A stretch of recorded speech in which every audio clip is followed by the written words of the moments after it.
Good morning, everybody. Welcome to today's webinar. Thanks for joining us on this slightly earlier time for reasons that I won't bore you with. So today we're looking at editing portraits, and I've got a selection of different kinds of portraits to have a look at, mix of natural light and also some studio. So before we get to that stuff, just a little bit of housekeeping. As usual, we have 60 minutes to go with today. I imagine we will probably use all of that up. As usual, the webinar is being recorded. Ignore if you see any signs that say it's not being recorded. It's mostly because I record it at source. For better quality. You're very welcome to submit your questions at any time, and of course enjoy the chat. Now, if you want to ask a question, it's far better to place it in the actual Q&A column itself that you can see circled on screen. That just separates it out from the chat, as it might get lost. And remember, the chat is public, so of course be nice to each other, as I'm sure you will. Now, if chatting or asking questions isn't your thing, then you can minimize or completely hide the chat panel if you want to from the icons in the top right hand corner. So, all right, well, I think that takes us to the very simple housekeeping. So let us begin. Okay.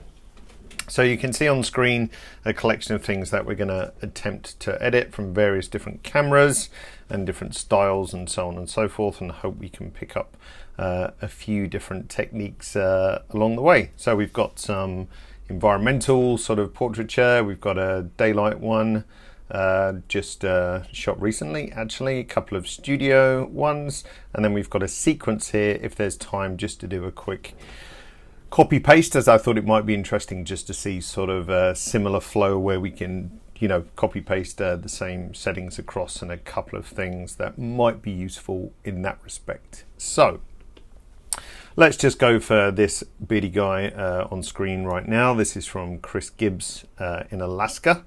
So one of the, I can't remember the technical name for these guys, reenactments, I guess. I'm sure there's a better word for that, but that's the only thing that comes to my mind this early in the morning. Okay, so let's just check we are reset. So this is how it's come out of the camera. I'm going to hide, I just find it distracting. I'm going to hide my viewer labels. That just gets rid of the labels at the bottom. And also, if you didn't know, just a little editing tip, this icon up here in the top left hand corner, that just gives you a bit of extra margin around the screen. I just find that more comfortable for editing as well. Alrighty, okay, so first of all, like any editing, regardless of subject, I tend to like to start with throwing in a crop. So let's just pull in a crop like so. I'm going to center him up something like that. H on my keyboard, just to make sure the crop is applied like so. And then first of all, let's start by some basic exposure things before we get to anything else. So I'm just going to lift excuse me, the exposure a tiny bit, not too much, and then hit A in levels for auto, and that's just going to bring my black point in a small amount, just to make sure we've got a good sort of tonal range to start with, but not clipping into the blacks, of course, because if we go in too much, exaggerating there, of course, then we're going to get nasty clip shadows. So auto does a pretty good job of that. Now the highlight isn't moving just because we've got our highlights over here and we don't really want to clip that too much. If we turn our highlight warnings on, then it's mostly in the sky, so we could, in this case, I might just sneak that in a little bit more, because this is going to blow out anyway as it's a specular highlight. So I'm not interested in trying to preserve that, because if we do, then it's probably going to look really flat if we bring all that data back in. Kind of a bit pointless in my mind. All right, so that's some good base exposure. I might up the contrast a touch, and then something which we're going to do on this shot in relating to clarity is not something that I'm probably going to do on the others. So clarity is our mid-tone adjustment. So it's only going to affect contrast, if you like, in the middle of the histogram. And it's not something I would perhaps do on, so if we flick to like this shot, for example, because it's going to exaggerate the shadows and tones on the face and so on. And that's not necessarily flattering, but in a nice environmental sort of portrait like this, if we do up the clarity, then we can get a bit more grittiness, if you like so. Probably not that much. Now it's potentially getting a little bit too hot on his face. Let's just zoom out slightly. So we could actually pull a bit of the highlights back like so. Not much, just a little bit.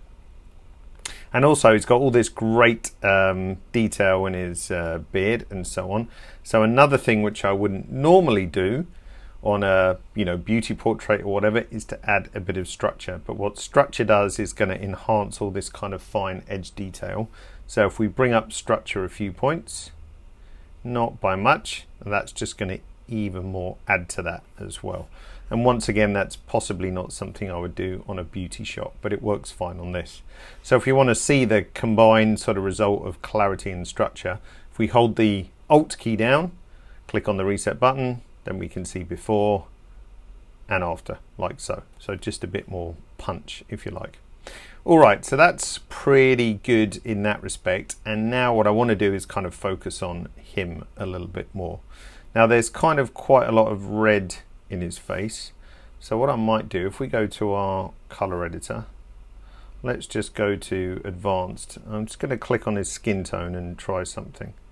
So if I just click around a bit, yeah, so especially under sort of around the eye, we're kind of sitting in our reds moving to there. So I might just take if we fully desaturate, you can see what's going on. If we saturate in the other direction, you can obviously see what's going on as well. So what I might do is just push the hue, let's think, just decrease the saturation just a little bit, just to kind of take the edge off it. Probably around there. So if let's get rid of that color pick. So if we turn this off, see before and then after, just to take the edge off it a little bit. Okay, so now what I want to do is just focus a bit more on him. So what I want to do, I think, is just darken or desaturate the edges a little bit. And the best way to do that is with a radial mask. So we've got just to explain the difference, where is it in my interface? Here we go. To explain the difference, we've got our traditional vignetting tool down here in the bottom left-hand corner. And all that will do is add a vignette, which a lot of the time works great. It's got a really nice seamless sort of transition from the edge to the center. So you can push it quite hard and it doesn't look like too much of an obvious vignette. But the disadvantage of the vignette is that all it does is drop down the density around the outside of the shot. And a lot of the time that's great. But if we want to do a few other clever tricks, then we sort of run into a limitation. So then a radial mask becomes a bit more interesting and you have more control as well.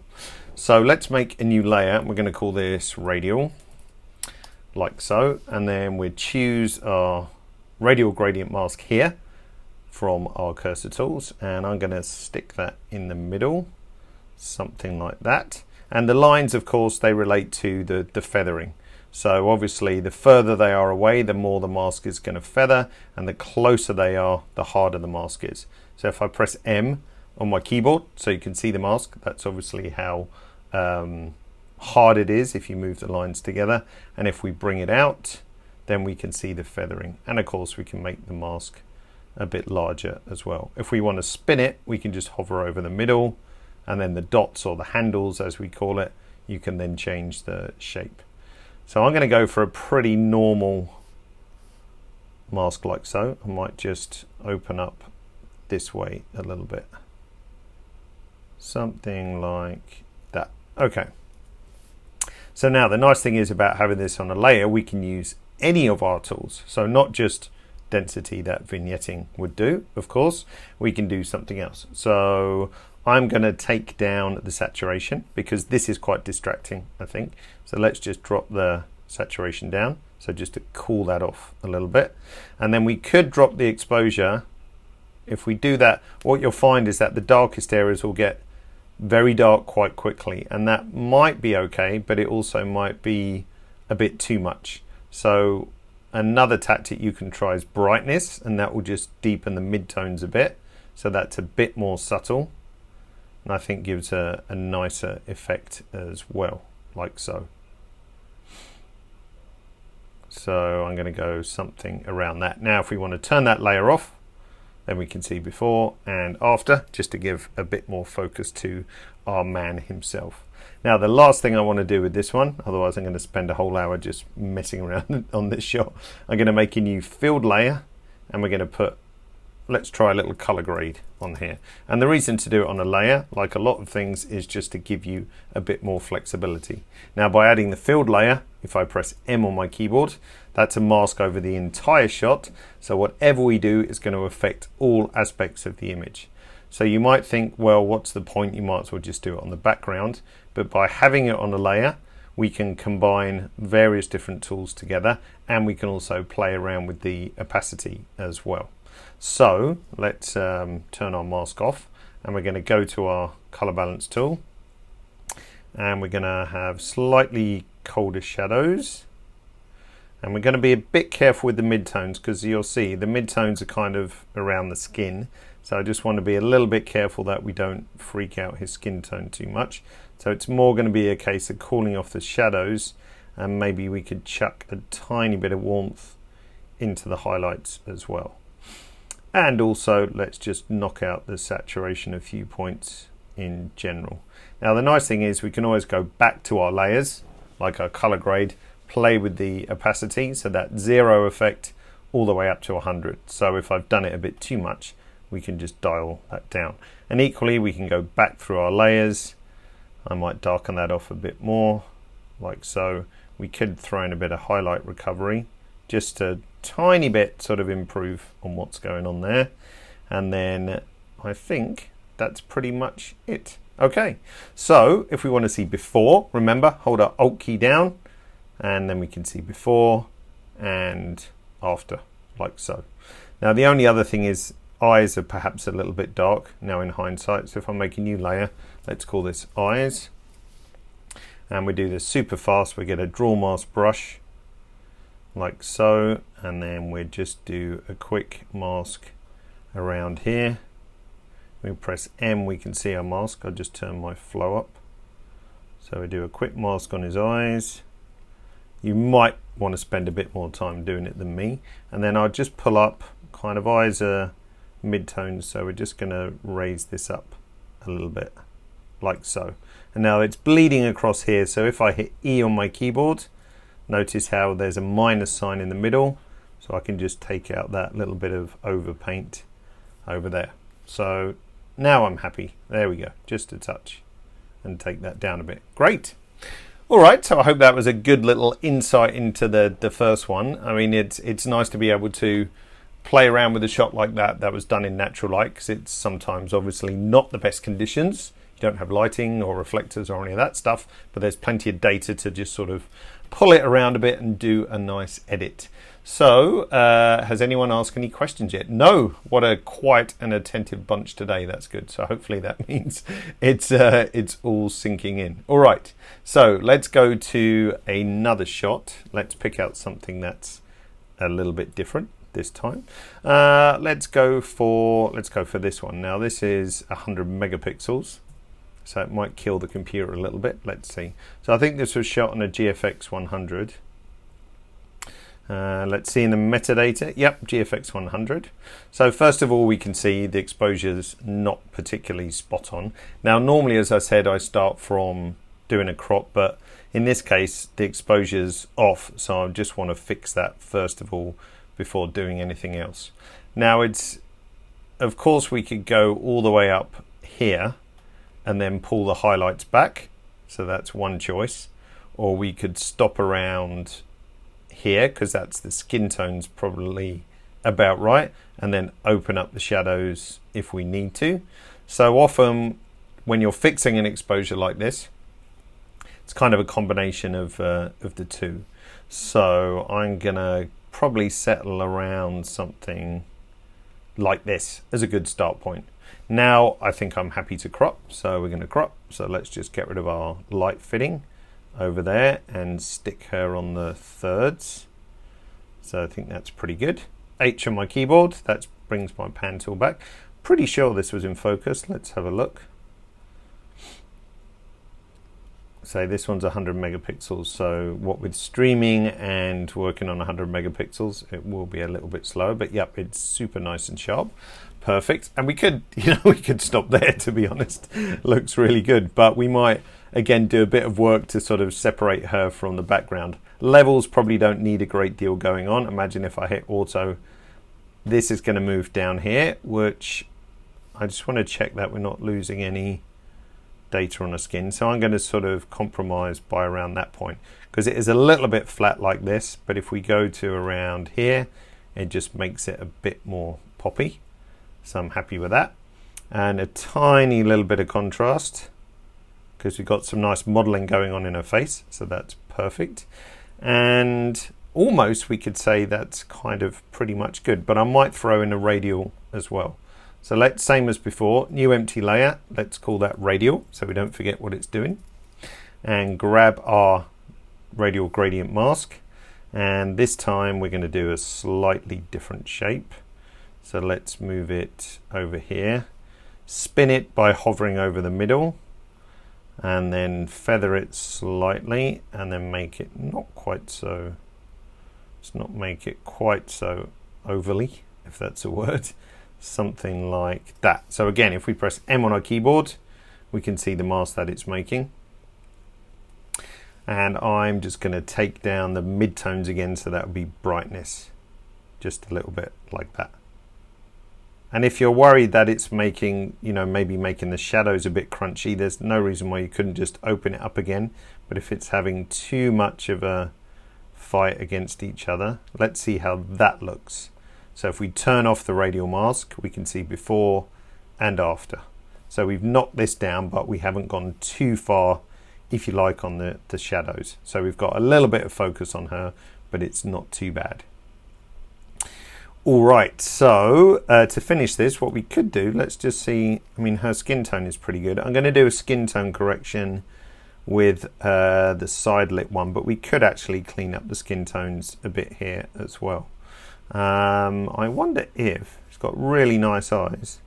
So let's see if we can just brighten them a little bit.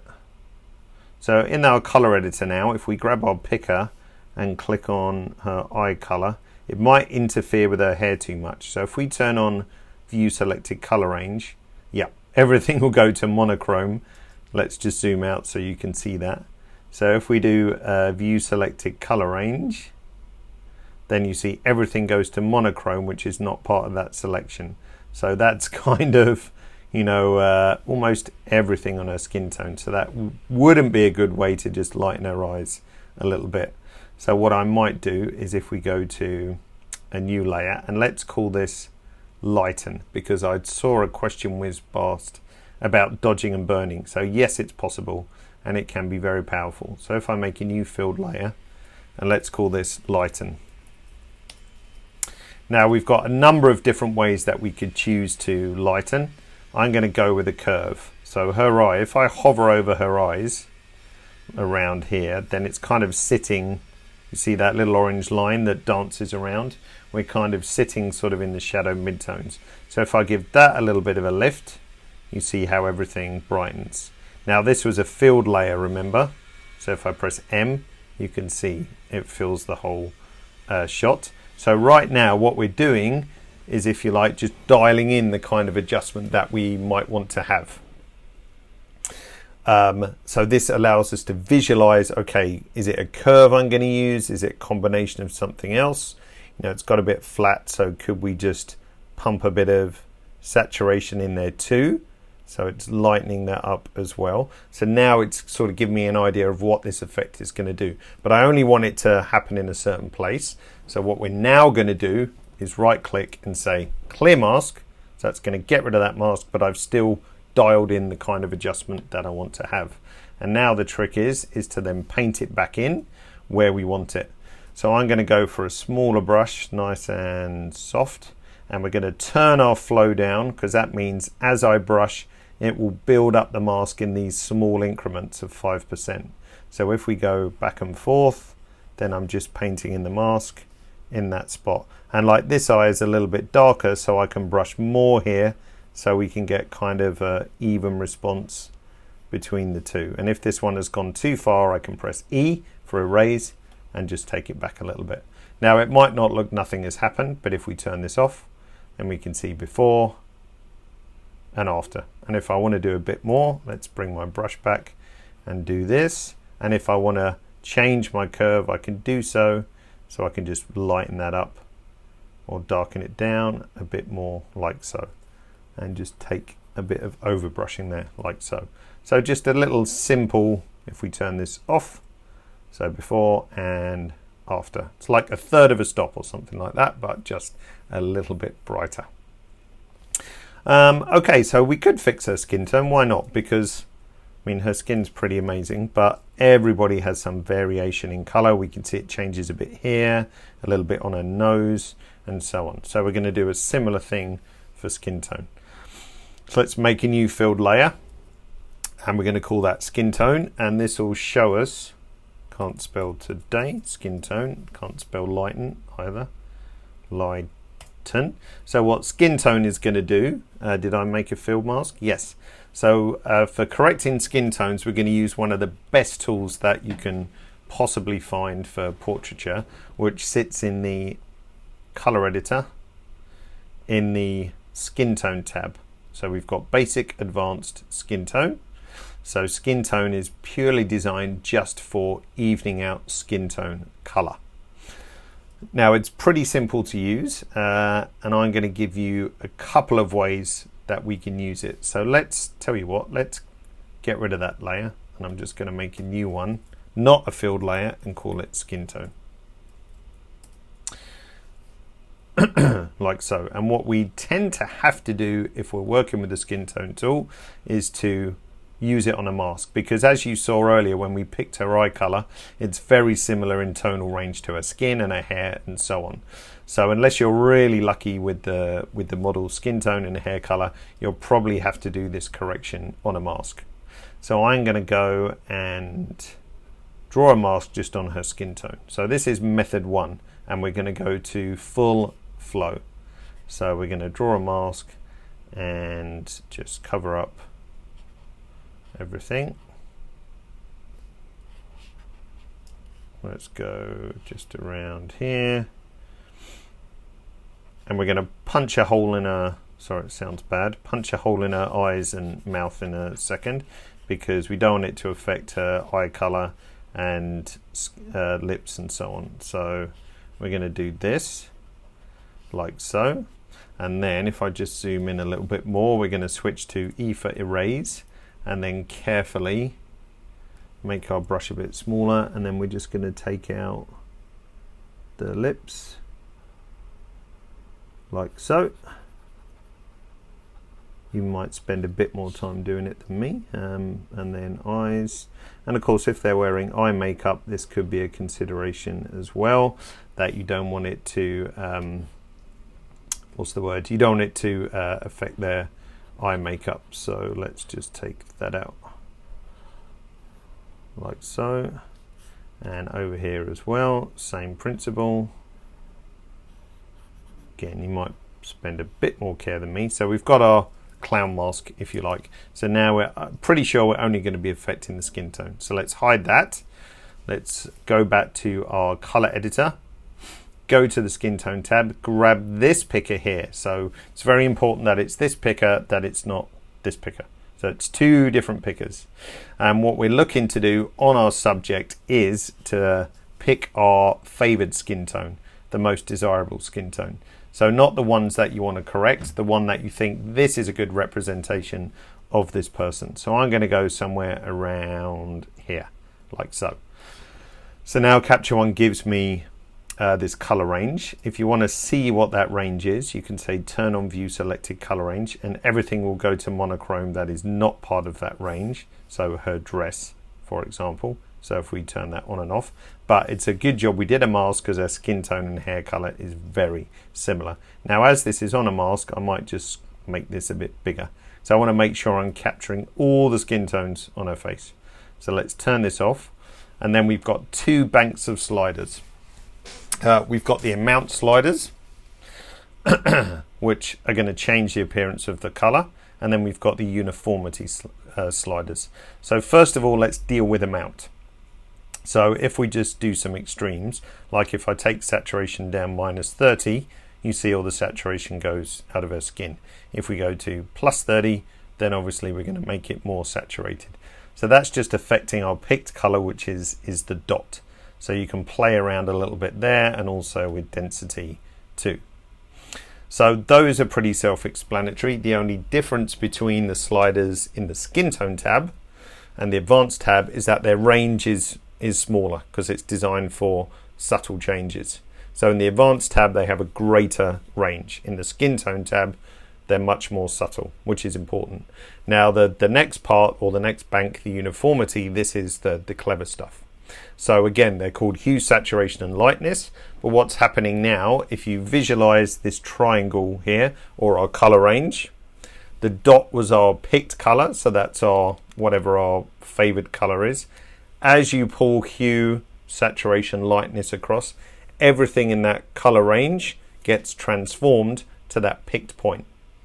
So first of all, let's drag hue across like so. Now you see her skin tone becomes much more even. If we drag saturation across, that will flatten off the saturation. Now if we drag lightness across, that will remove all that sort of nice modeling that the photographer's done with the lighting and so on.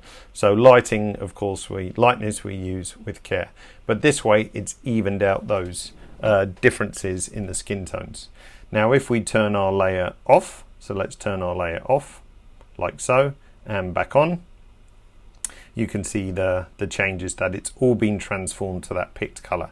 Now if you think actually my picked color wasn't exactly where I wanted it to be, you can grab the dot and then you can move this.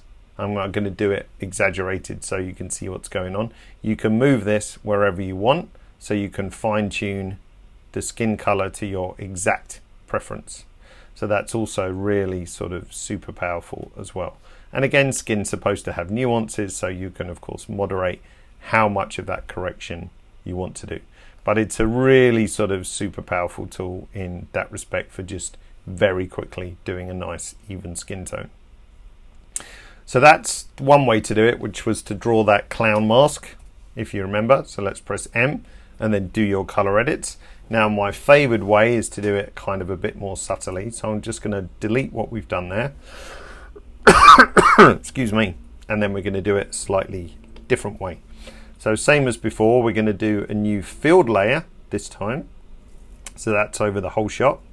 And then we're going to call this skin tone as before.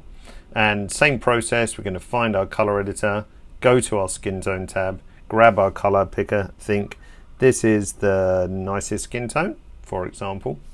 I'm just going to pull this out because remember, we're trying to capture all the color errors, if you like, in this range. And now I'm going to pull these across to sort out the uniformity. And now it's going to happen on the whole image. But I'm only looking at the face, for example. And again, if I'm not happy with that pick, then we can always move that around. So once I'm happy with what's going on, so if we turn that on and off, we can see what's happening. I'm going to do the same thing as before and clear that mask. So now, like we did with a few other techniques, we can grab our brush, we can make it big and softish, turn the flow down, and then I can just brush where I think the skin needs correction. So rather than starting with that whole clown mask, you've kind of built yourself a skin tool correction brush, if you like. So now if I make that a bit smaller, we go back down the bridge of our nose as we need to. And we can go anywhere else, of course, and quite often what you'll find is skin tone varies obviously across the body. So if there's a hand near the face, that can often be really pink. So it's a good way to knock out some of that pink magenta as a mismatch. Like if we go down here, if there's any sort of color variation here, we can correct for that as well. So I find this way to kind of build that skin tone correction brush gives you a bit more options and, you know, a bit more creativity as well.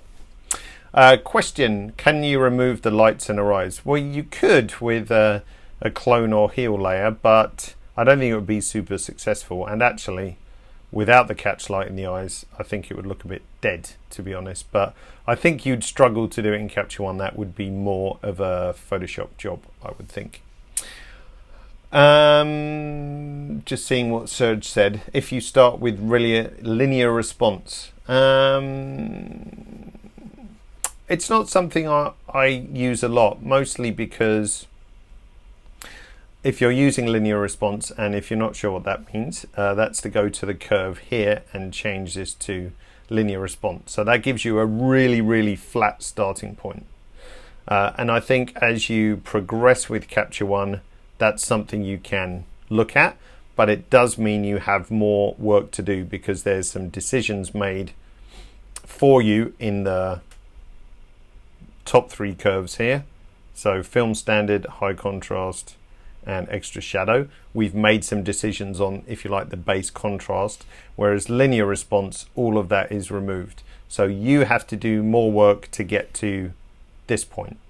And as Serge has stated, he's pleased with the results, which is great because it does give you a bit more control, but it also takes more time and a little bit more skill. So I think, yes, play with that in your own time, but there's also less hand holding. So you've got to be really careful that you're not going to lose highlight data as well. So you might have to just play around with highlight recovery as well, but you can get optimal results for sure. How does the smoothness slider work? That's a good question. So it's maybe not the best name. So what smoothness does is control this roll off into neighboring colors. It's nothing to do with about making, skin smoother. It's just this roll off. So if we turn smoothness to 0, we have a really hard cut off on our color range. So that can lead to like posterization where the tones change and so on. If we have smoothness at the default, we get a nice roll off into the neighboring colors. Let's see in our questions. Oh, a flurry of questions come in. Is it possible to make a virtual copy? Yes, and we're going to do that if I don't talk too much. I've been using the Luma Mask for highlights and negative clarity and structure, and a little boost in brightness gives a nice glow to skin. Yeah, that's actually a good idea. So I think what Kevin is saying, and we'll come back to that in a minute, we did dodge and burn. Could we include frequency separation in Capture One? Ooh, that's a big question. I think the answer right now would be no. The theory behind frequency separation is very much pixel based as opposed to raw based. So that's almost a completely different task. So I would say for beauty retouching, you're always going to be going to Photoshop or Affinity Photo, for example. Okay, so what Kevin was saying, which could be interesting, if we add a new field layer and then we turn on our Grayscale Mask. I really shouldn't have done this on a 100 megapixel shot, but let's see. So what you can do if we click on this one, Luma Range, this allows us to create a mask on a certain tonal range. Now the skin tone's probably sitting around, there we go, something like that. So let's make sure we get everything. So that's pretty much just her face, if you like, and a bit of the background, but we could always correct for that. Now right now it's quite a crude mask, so we've got two more sliders under here, radius and sensitivity. With radius at 0, sensitivity does nothing. If we give some value to radius, this slider then becomes useful or active. So what this does is balance between feathering the mask and having a refined mask. So if we go to 0, you'll see it gets much softer. If we go to 100, it's going to snap tightly around various different aspects like so. So the white areas are the masked areas. So that's pretty much her skin tone, lips, chest, as you can see. We might just have to open that up a smidge just to fill that part in. And depending on how big your file is, it will take obviously a bit longer to build the mask. So let's just say apply. So now we've got that mask. And what was Kevin's tip? Let's have a look. Kevin said negative clarity and structure and a little boost in brightness. All right, Kevin, the show floor is yours. So let's just zoom in a little bit. So if we did negative clarity and structure, so that will soften it off a little bit, but it's not going to affect her eyes because they were less in the mask. And then a bit of a brightness boost, and then we can have a nice glow to the skin. Now it is affecting the background, so what we can do with our mask, if we want to prevent that, is that we can press M to see our mask, or Option M, and then we can just grab our erase mask brush, and I'm going to make this nice and big, 100% flow, and we don't want it to affect our background, so we can just get rid of this like that. It's going to be a little bit slow as we're working on a big file, as you can see. Come on, computer, catch up. There we go. And you get the idea. Then we could just take out the sort of areas that we didn't want to be part of our Luma mask. Because if you remember, we started with a filled mask. So it's going to Luma Range everything, essentially. So that would be like a little kind of cool tip. So Kevin, I hope I did your suggestion justice.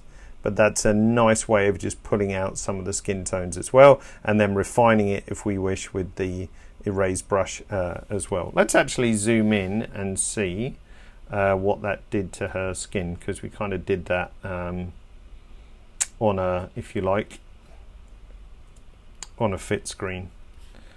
So this is Kevin's layer, Kevin technique, like so. So that was some negative clarity, negative structure. I don't know what values you normally put in, Kevin, but you can easily sort of see what's going on. It will just soften that off a little bit. Maybe that was a bit too much. And then if we turn that layer off and back on, then you see just a little bit of softening and a bit of glow and so on. And as you said, it might look even better in black and white. And that relates to another question. If we did want to do a black and white, let's bring our browser back. We can say image clone variants, like so, and then that will give me a virtual copy. It's going to take a few seconds because it's got to add all the mask data and so on, and the luminosity mask data is quite big for a 100 megapixel file, so it will take a little bit longer. There it is. And then we turn on our black and white. I've removed my black and white tool. Let's grab you back, and we turn on black and white, and then we can play around with our sliders and so on. But that actually does give a nice glow. Let's turn off Kevin's layer, or the Keving. There you go, and before and after. Nice. So I think with a little bit more of me playing with that and refinement gives you a nice result. Thanks, Kevin. Okay, let's see. Can you use Fujifilm Sims in other cameras? No, because it's related to, if you like, the inbuilt processing on the camera. So no, you can only use Fujifilm Sims on Fujifilm cameras. And also, as Kevin says, with opacity, you can always dial down the opacity to sort of blend in your skin glow as well. But that looks super nice, actually. Radial, I think I would just darken my radial down a little bit more as well. And also, let's just take that down a touch. Nice. Thanks for that, Kevin. How did we start with this one? So let's just reset that out of camera. And then we did our color, and then we did our black and white, like so. Looks pretty good, I think. All right, how are we doing for time? I'm slow today, but you've come out with some really good questions as well. And I just saw a good one from Paleo. What's better, to recovering lights or raising shadows? Do I have to adapt my workflow and exposure to get the most? I would say don't be pedantic about it. Like you saw from this one, this was what, 2 stops under, I think. What did we throw in there? If we go to our background, this was, well, 1.5 stops under. And there's plenty of data. So I don't think you should expose to the right or expose to the left. I think you should expose correctly. And any modern camera in the past 4 or 5 years has pretty much good latitude. I'd say maybe some of the older sensor technology, like older Canon 5Ds, they don't have the much ability to recover shadows as well as like a brand new Sony A7R whatever. So there is a little bit of a compromise, so you should try not to underexpose, but I wouldn't get too pedantic about always having to be exactly exposing to the right or whatever. I think those days are gone now where you have to optimize that. So, and as we looked at when we were playing around with exposure, it's kind of a juggling act between, oh, let's bring up exposure a bit, let's lift the shadows, or is it better to go more on exposure and drop the highlights down? I think it varies from shot to shot, so it's just like an experimentation process.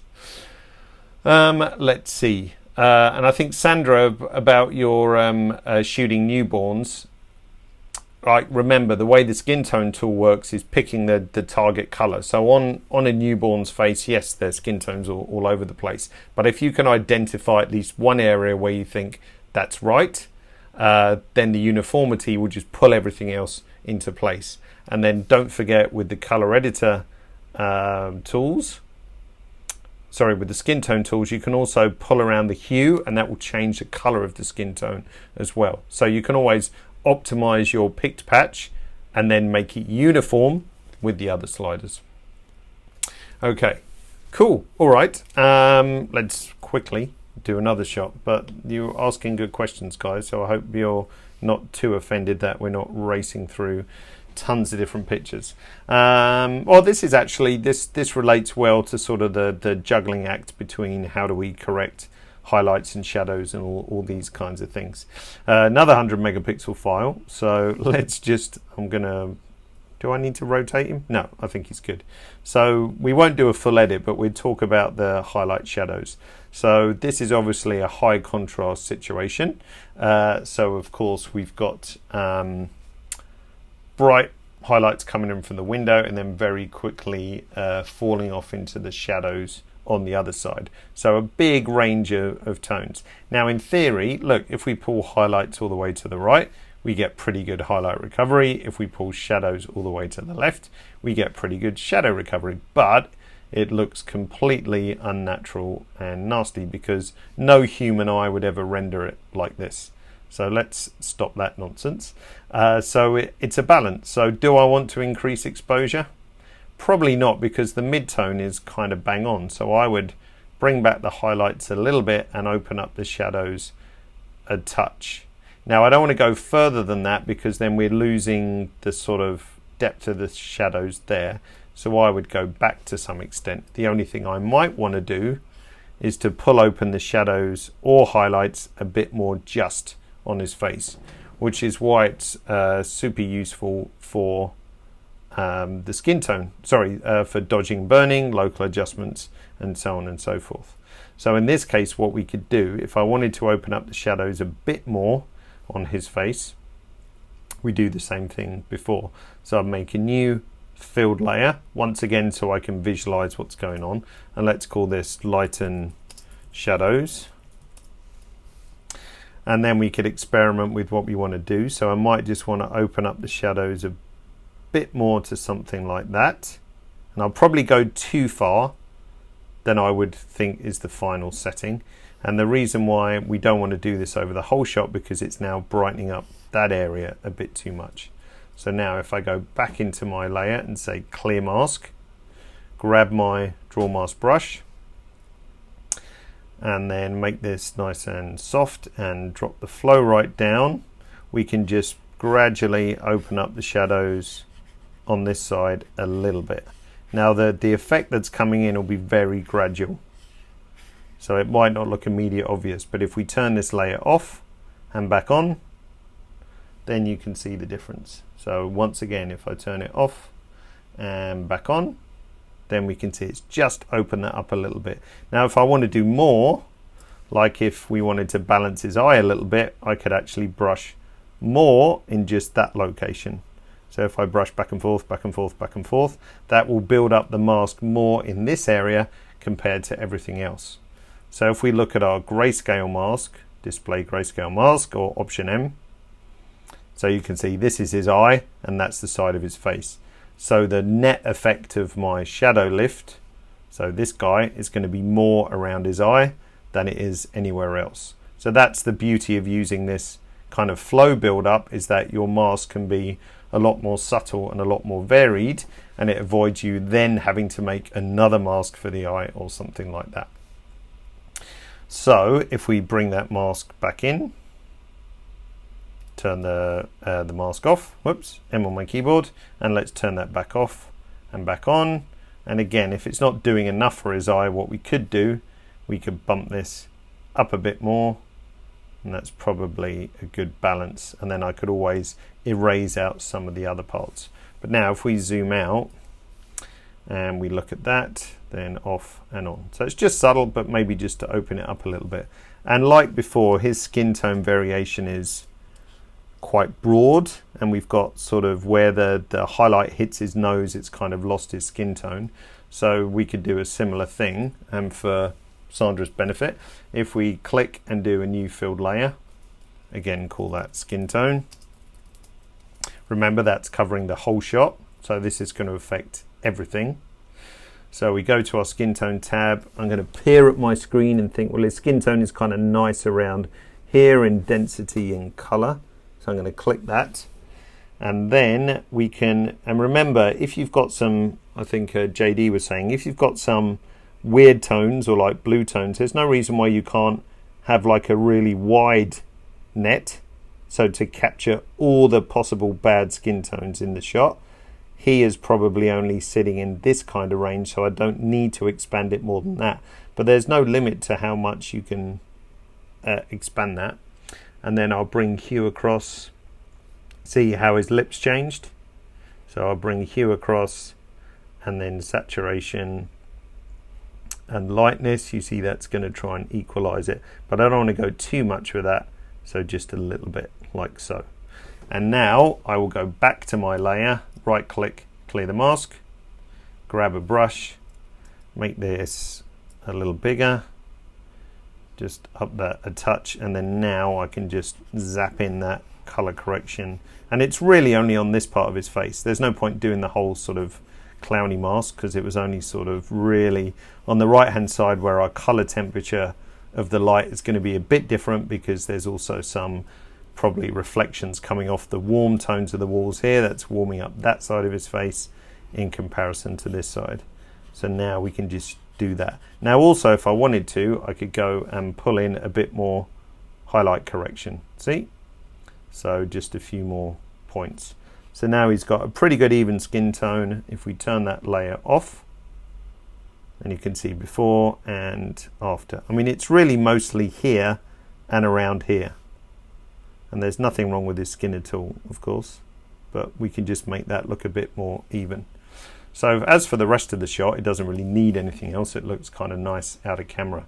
But if we turn these layers off, then we can see light in the shadows, just opened his face a bit, and then skin tone just made that small correction. And again, if that was too much, we can just knock back our opacity a little bit, like so. How did it come out of camera? Did we do anything on the background? I can't remember. Not much. So option click, so that's out of the camera, and then like so. And then in hindsight, I think, look, if that's too far, I might drop that back even more, for example. Or I might just dial back my shadows a bit, because it's nice to have the high contrast, but it's important that it still looks believable. But it's nice that we just got that back on the right hand side of his face. Okie dokie, let's have a look. Let's see. I think we answered those in the chat. Let's have a look in the Q&A. We did our virtual copy, Christian, that's good. We answered Kevin. We did dodge and burn, we did that. How do you show that grayscale layer mask? So, two options. You can choose it here, display grayscale mask, but the fastest way is to do option M, like so. And then you can see our grayscale mask. So we can see our skin tone mask. Looks like Phantom of the Opera. And there's our light and shadows and background. Obviously there's no mask, so we don't see it. Could we do the catch light in the other eye? Yes. And this is really, let's see if this works. So we've got a little catch light here. Now this is the only time I've ever used this feature in Capture One, is to do exactly that, is to copy a catch light across.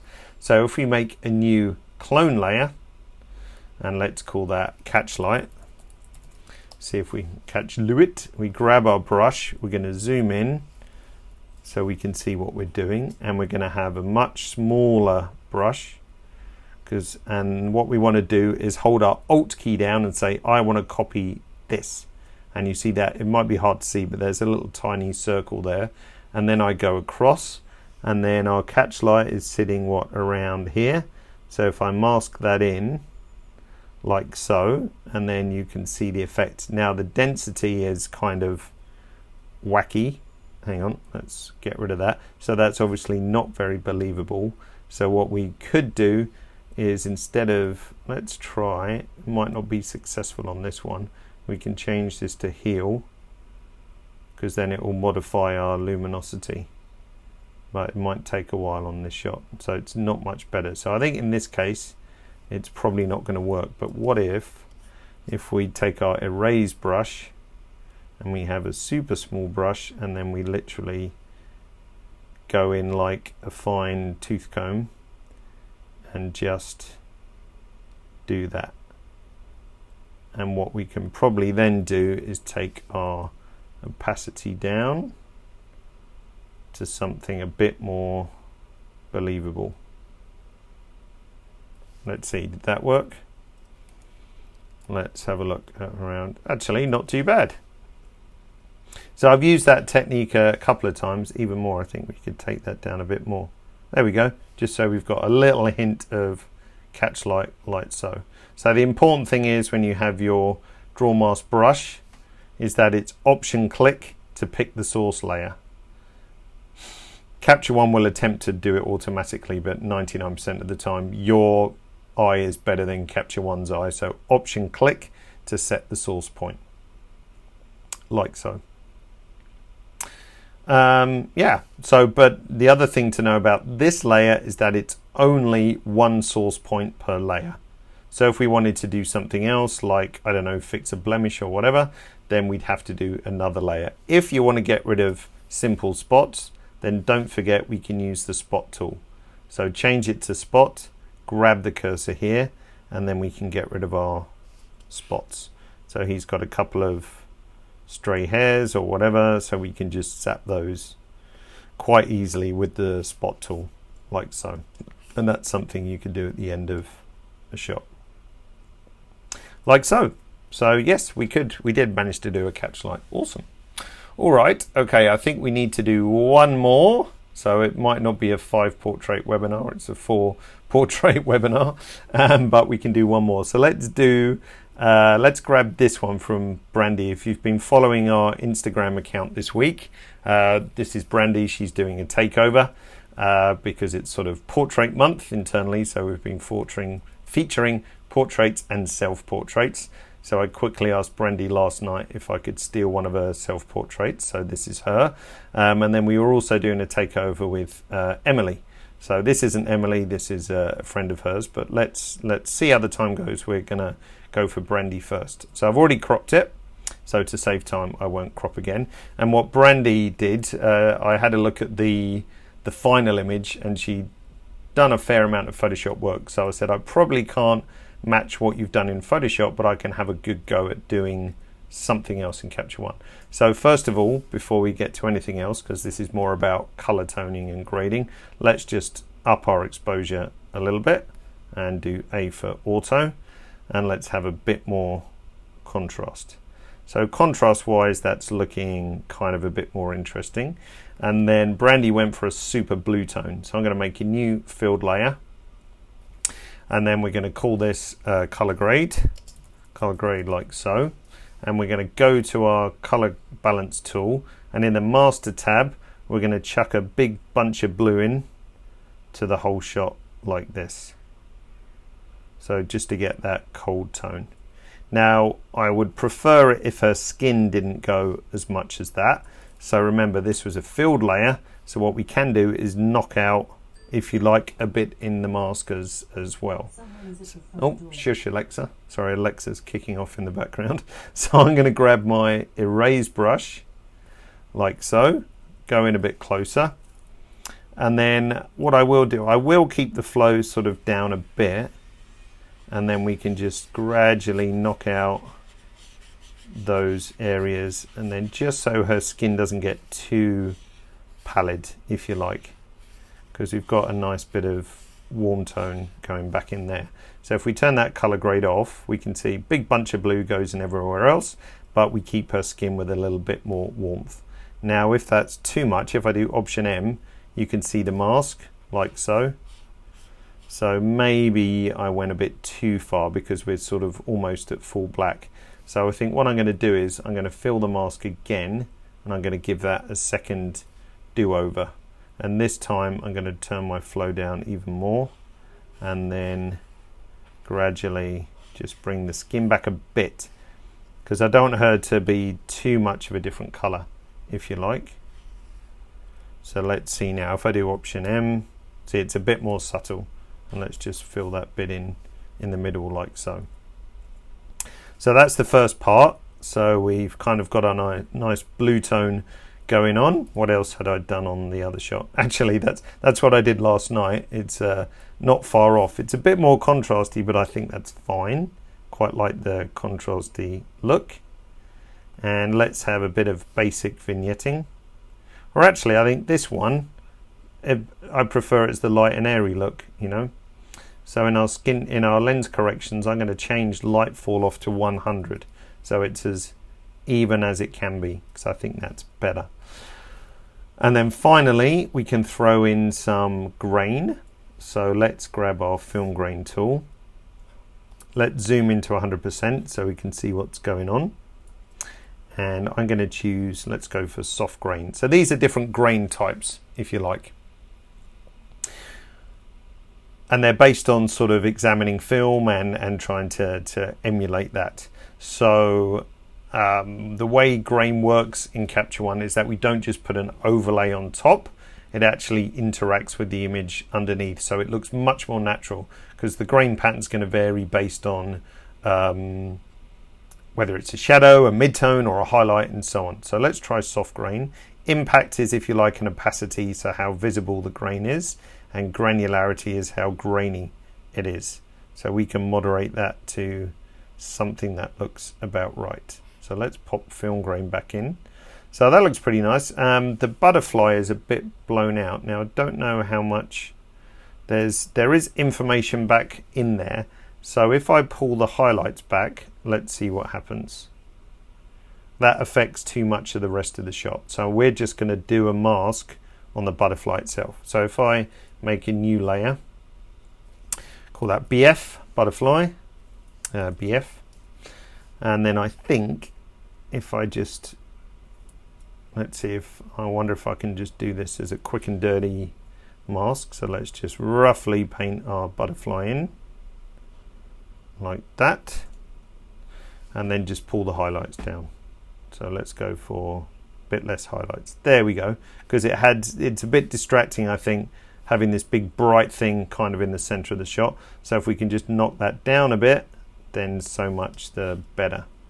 And the only other thing I might want to do is just pop, if I make a new layer, I'm going to just fill it and call it eyes, like so, and we're going to just lift the eyes a little bit. Now this is a filled layer, but I want to see exactly what my adjustment is going to do. So her eyes are kind of sitting in the 3/4 tones. So with my Luma Curve, the reason why I'm choosing Luma Curve is that when we change the Luma Curve, it doesn't affect the color. It's only going to affect density and contrast. So I like the color tone of her eyes, but let's just lift this a bit brighter, like that. So that's just going to open up her eyes a bit.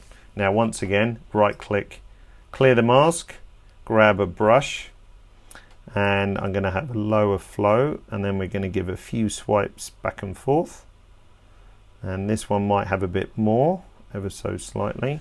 And if we turn this layer off and back on, we can see the difference. Let's do this one a bit more and turn the layer off and back on. There we go. So nice little more fun edit to finish with. So how did we start? Let's just make a new, where are we? New variant. So that's going to be a virtual copy without that. So then we can see before and after, like so. Let's copy the crop across actually. So if I go to my crop tool, see the little up down arrow here. If I just give this a shift click, like so, then it will copy my crop across. Let's hide the tools, Command T, and then we've got Brandy before, Brandy after on the right hand side. So let's just zoom in a little bit, like so.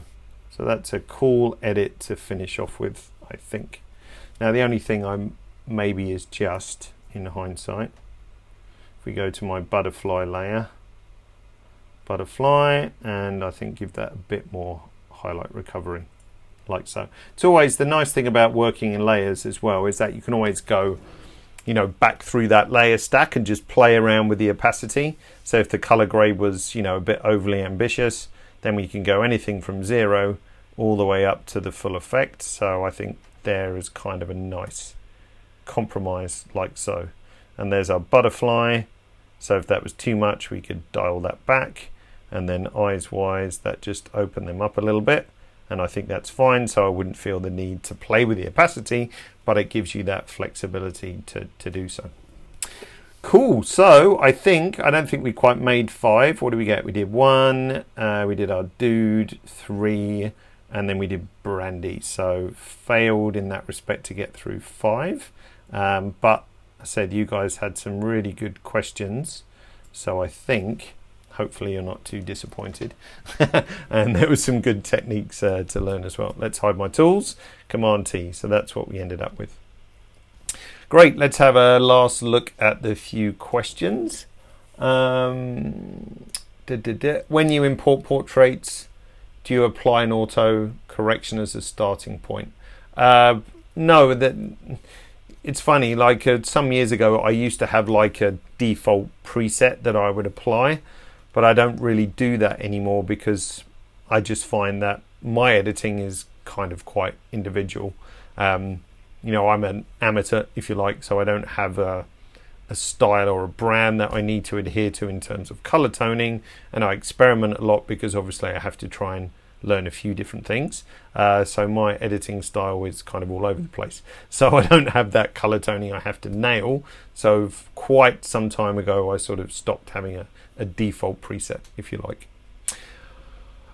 Is there any shortcut to change the flow, etc. of the brush? Yes. So if we go to Edit, Keyboard Shortcuts, right here, and let's just type in flow, then you'll see right now there's an empty spot for the shortcut. So I don't have a shortcut for that. Obviously, if it would make sense for me to have a shortcut because that's something I use a lot. But if I use a shortcut, then you guys don't have a clue what's going on. But any of those brush parameters do have a shortcut. So if we put in size, then you can see brush size, square bracket, for example. What else was there? Hardness. There we go. So increase brush hardness. So it's just easy to use the search bar to find what's going on. Why use a curve and not exposure on the eyes? Because exposure will lift everything. So in this case with Brandy's eyes, let's have a look. Come here, Brandy. Which one were we playing around with? I think it was this one. So in this case with Brandy's eyes, all we've done is lift this area of exposure a bit. So that's kind of the lower tones, and then we've rolled off on the highlights. If we used exposure, let's just do that. So if we make a new layer and then we copy the mask from eyes, let's turn eyes off, and then we do exposure, layer 1, and then we do exposure. That's going to brighten everything. So it'll brighten the whites of her eyes, the whole lot. So by using a curve, you can decide exactly what tonal range you want to change. So hang on, can we do a comparison? So let's do exposure, and it will look quite different. So this is with a curve, which is just doing the sort of shadows, midtones. So we turn that on and off. So it's just a bit more subtle. If we do the exposure, then it's changing the whites a little bit as well, which might be an intention. So if you want to brighten that, then that's fine. But with the curve, I could then say, well, actually, I do want to brighten the whites a bit as well, and less of the shadows, like so. So I can kind of really control what tonal range you're going to get that effect. So I hope that makes sense. Then why not use a curve to enhance contrast instead of the contrast slider? Mostly because the contrast slider does a really good job. So as I explained briefly earlier, the difference between RGB and Luma is that if you work with an RGB curve, so I'm just going to put a ridiculous strong curve in, like so, you'll see the saturation, great example with Brandy's hair, the saturation goes up if you use an RGB curve. Let's reset that. If we do a Luma curve, and I'll just do a ridiculously aggressive one, you see the color saturation is stable. Now, the only issue with the Luma curve is that when you increase contrast, naturally your brain expects for the saturation to go up as well. Now, the nice thing about the contrast slider, Rob, who was asking, is that it sits kind of in between. So when we pull our contrast slider around here, we get a really nice balance between RGB and Luma, because RGB is too much in terms of affecting colors. Luma is sometimes too little. So the contrast slider is actually a really good balance in between the two. Now, if we were in Capture One 10, I think, because I can't remember when we changed it, Capture One 11 we changed this. In Capture One 10, I very rarely touch the contrast slider, because if I had, Brandy's skin would be kind of pretty nasty by now, because it was a very aggressive contrast slider. But now I'm not afraid to use it at all, because the end result is excellent. You know, not just good, it's excellent. It's more than acceptable. But Luma Curve is great for obviously precise control, and for something like the eyes here, then it works out really nicely just to control exactly which elements we want to change. So I could brighten the whites or not. We could brighten the darker areas or not, and then just keep the whites as they are. So loads more control. Okay, I think we are kind of running out of time. All right. Thanks for joining today. I'm sorry we didn't get through to all 5 portraits. That's kind of my fault more than anything else. Let's just zoom out on Brandy as a farewell, and I hope to see you all again in future webinars. I think this is the last one up on the Learning Hub for the moment, but other stuff will be popping up soon as well, I'm sure. All right, thanks again for your time, and see you all in the coming weeks. Take care and see you soon. Bye now.